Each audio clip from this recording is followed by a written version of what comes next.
दोस्तों, आज़ादी के बाद भारत में कितने प्रकार के नोट प्रिंट किए गए, कितने अलग अलग प्रकार के, उन सब की डिटेल आज मैं इस वीडियो में आपको बताऊंगा। तो सबसे पहले 1 रुपया। तो 1 रुपये की शुरुआत क्यों की गई, या मानो कि 1 रुपये से पहले क्या चलता था।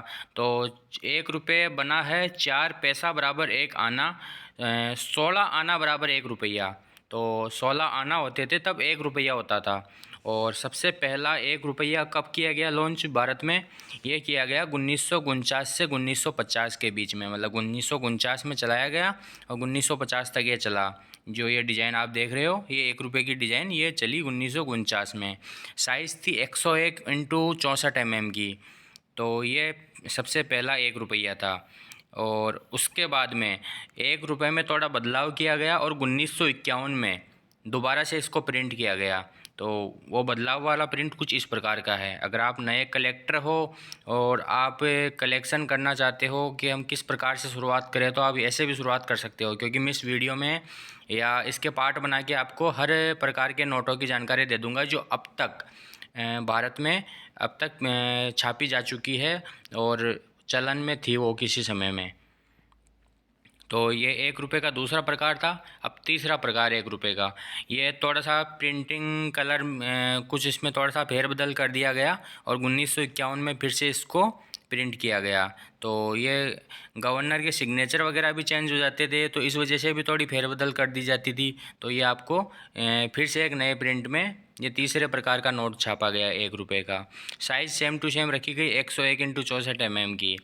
अब 1 रुपये में 1951 से 1957 तक फिर भी एक बार फिर से नोटों में फेरबदल किया गया और सिग्नेचर वगैरह चेंज हो गए और नए प्रकार से छापा गया। तो ये 1951 से 1957 तक चला ये नोट। और साइज़ वही सेम थी इसकी 101 इंटू 64 mm की। उसके पश्चात 2 रुपये के नोट भी भारत में प्रिंट किए गए थे और वो भी 1949 में छाप दिए गए थे। और 1962 तक 2 रुपये का ये टाइगर वाला ऐसा नोट चला, जिसके अंदर थोड़ा रेड कलर का ज़्यादा सा मैरून कलर का मिक्सिंग था इसके अंदर। तो ये 1949 में ये प्रिंट कर दिया गया था। इसकी साइज़ रखी गई थी 114 इंटू 64 mm की। इसके पश्चात एक बार फिर से थोड़ा बहुत फेरबदल किया गया कलर के अंदर या सिग्नेचर, गवर्नर के सिग्नेचर। तो ये 1950 में किया गया और दूसरे प्रकार से ये नोट छापा गया। 2 रुपये का नोट था ये। 2 रुपये के नोट में फिर से एक बार फेरबदल किया गया और ये कब किया गया, 1951 में, वही कलर का, गवर्नर सिग्नेचर वगैरह का। तो ये 1951 में किया गया। इसके पश्चात 5 रुपया। 5 रुपया भी भारत में 1950 में ही प्रिंट कर दिया गया था और 1957 तक चला था।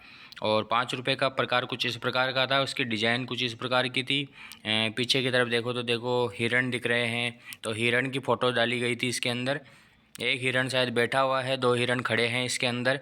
साइज़ थी 127 इंटू 73 mm की। तो आप ये देख के भी कलेक्शन कर सकते हो कि मैं कलेक्शन की शुरुआत कैसे करूं। तो आप देख लीजिए इसके अंदर कि किस प्रकार के नोट चले थे। आपके पास ऐसा नोट आ जाए या आप कहीं एग्जीबिशन में से इकट्ठे करो तो ऐसे इकट्ठे कर सकते हो। तो ये अगली शुरुआत ऐसी थी इसकी 5 रुपये की। साइज़ 127 इंटू 73 mm की थी इसकी। इसके बाद में फिर से एक बार थोड़ा बहुत फेरबदल किया गया, गवर्नर के सिग्नेचर चेंज हो गए और 127 इंटू 73 mm की इसकी साइज़ रखी गई। 1951 से 1957 के बीच में ये चला था नोट। 5 रुपये का ही नोट था ये। 5 रुपये का नोट एक बार फिर से प्रिंट किया गया और 1953 में थोड़ा बहुत फेरबदल किया गया इसके अंदर और ये नोट फिर से प्रिंट किया गया। अब आते हैं 10 रुपये में। 10 रुपये का 1949 से 1957 के बीच में ये नोट भारत में लाया गया था। 1949 में 10 रुपये का नोट भी ले आए थे, साथ के साथ में 1 रुपया, 2 रुपया, 10 रुपये, ये नोट एक साथ ही छापे गए थे 1949 में और 1957 तक ये नोट चले थे। अब इससे आगे की जानकारी मैं आपको अगले वीडियो में दूंगा, क्योंकि ये वीडियो लंबा हो जाता है। तो इसके मैं पार्ट बना बना के दूंगा, शायद 10-15 पार्ट बन जाए इस वीडियो के, क्योंकि इसके अंदर अपने भारतीय इतिहास में बहुत सारे नोट छापे गए हैं। मैं आपको बताऊंगा आगे कि एक 5000 रुपये का नोट भी छापा गया था भारत के इतिहास में और उसको नोटबंदी के द्वारा उसको डिमोनेटाइज कर दिया गया था। तो अगले वीडियो में